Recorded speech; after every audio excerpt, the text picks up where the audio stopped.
All right, I'm going to explain why in Nevada peace officers are not actual peace officers. In Nevada, the certifying authority for peace officers is Nevada's Commission on Peace Officers Standards and Training, who gets their powers from the Nevada Revised Statute, which is the codification of law for the state of Nevada. As per Nevada NRS, there are three categories of peace officers. Category 1, your conventional cops, patrol officers. Category 2, criminal investigators that work for the Attorney General, gaming agents, and so forth. And Category 3, corrections officers. All right? The state of Nevada's Commission on Peace Officer Standards and Training is the certifying authority for peace officers. All right? That's a state agency. As per Nevada state law, prostitution is legal in some 10 counties. Okay?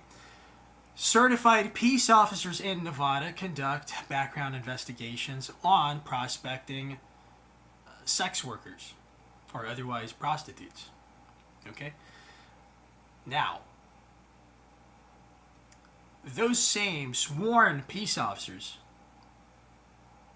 all right, who hold an oath of office, swear to the U.S. Constitution first and foremost, and its laws, and then the laws of Nevada. Okay?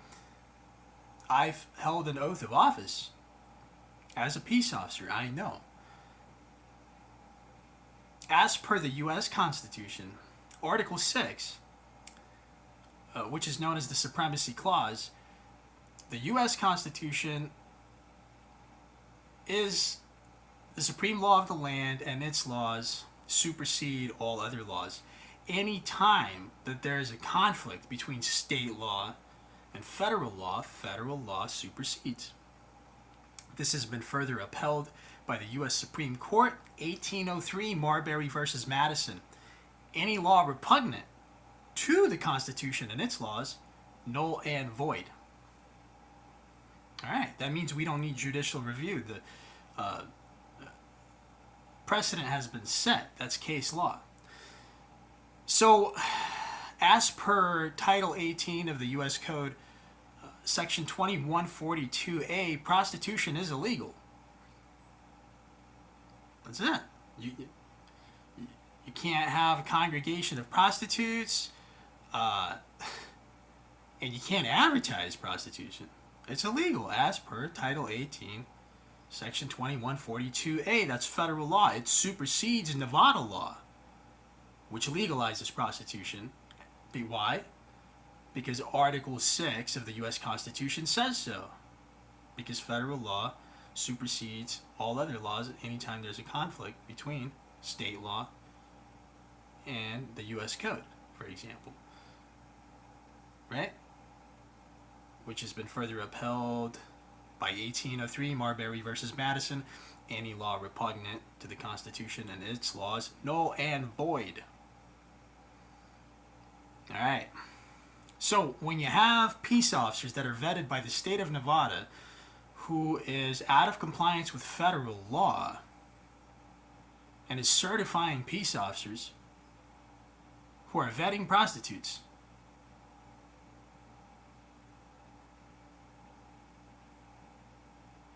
in the state of Nevada where prostitution is legal, however,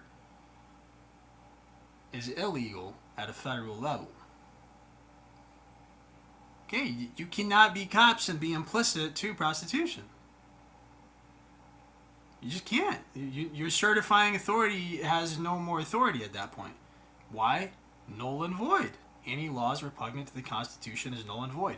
So whatever it is that gives Nevada's Commission on Peace Officer Standards and Training the authority to certify peace officers doesn't give them that authority because they're implicit to prostitution. That's it. That's not a gray area, guys. That's not up for debate. The federal law always supersedes. All right? But they're using certified peace officers, Category 1, cops, to vet prostitutes, to ensure that they're of good moral character or whatever, and suitable for sex work at a brothel. They're licensed.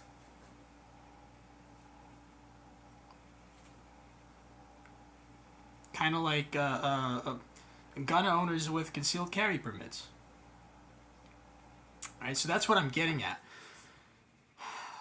The reason why we have this legal system where nobody can agree on anything is because we've got people with law degrees that have managed to reinterpret, what the law means. They have all sorts of different like case law they refer to, but the point is the law is pretty clear cut and dry on prostitution and the supremacy clause in federal law being superior to all other laws. And some folks might say, hey, you sound like you're a sovereign citizen. How come you're always talking about cops? You don't talk about the federal government. Look, we have federal agencies like the DEA, the U.S. Drug Enforcement Administration. They're non-compliant with the law. They have discretionary powers. They have administrative powers, to choose what drugs they want to make legal or illegal under the Controlled Substances Act of 1970. Right? I'm also against that. Right? Because the Constitution establishes that. You have to have congressional review. Congress passes the laws. You don't create agencies to delegate your lawmaking powers to. Right? But I'm digressing. We're talking about Nevada peace officers here, but I just wanted to make an example. For all those folks saying that I'm not picking on anybody except cops, I'm talking about cops that aren't cops. That's who we're talking about. The same agencies that don't want to share their concealed carry weapons permits records with the federal government, even though they rely on the federal government in their background check process. The same police agencies that get their military equipment from all the surplus military equipment the DOD has under federal grants. They need the federal government then, right? Right? That's what I'm talking about. I'm talking about this lack of uniformity in law, and this is why the policing system in America is a revenue generation model. They use policing as a means to generate revenue and profit because they know they can, because they know what the margin of error in the court systems is. Nobody cares. The laws are all a gray area. There's all these conflicting laws. That just overwhelms the frontal cortex of the human brain, and nobody can figure anything out, so everybody's on autopilot. They just go along with the system, and that's why the justice system is broken. That is why the recidivism rate is what it is. And so cops in Nevada are not cops. You don't have to listen to anything they say. Now, you're going to have a problem if you don't. Right? But if everybody was non-compliant at the same time, they wouldn't be able to do anything. Their entire system would implode. And so I would urge everybody in Nevada to make an example of their policing for profit revenue generation model by not complying with any of their orders. Those are all unlawful orders because they're not really cops. Because their state certifying authority, the state of Nevada, is not in compliance with federal law. Federal law supersedes state law anytime there's a conflict between state law and federal law. Thus, they're not certified peace officers. They're vetting prostitutes. They're aiding in the commission of a violation of federal law, that being Title 18 U.S. Code, Section 2142A. That's what Nevada peace officers do. Their certifying authority is out of compliance with federal law. Thus, they are not a certifying authority. Thus, their post, Category 1, 2, or 3, is null and void. Boom! Just like that. So, thank you guys for tuning in. Hit that like button, comment, subscribe, and until next time.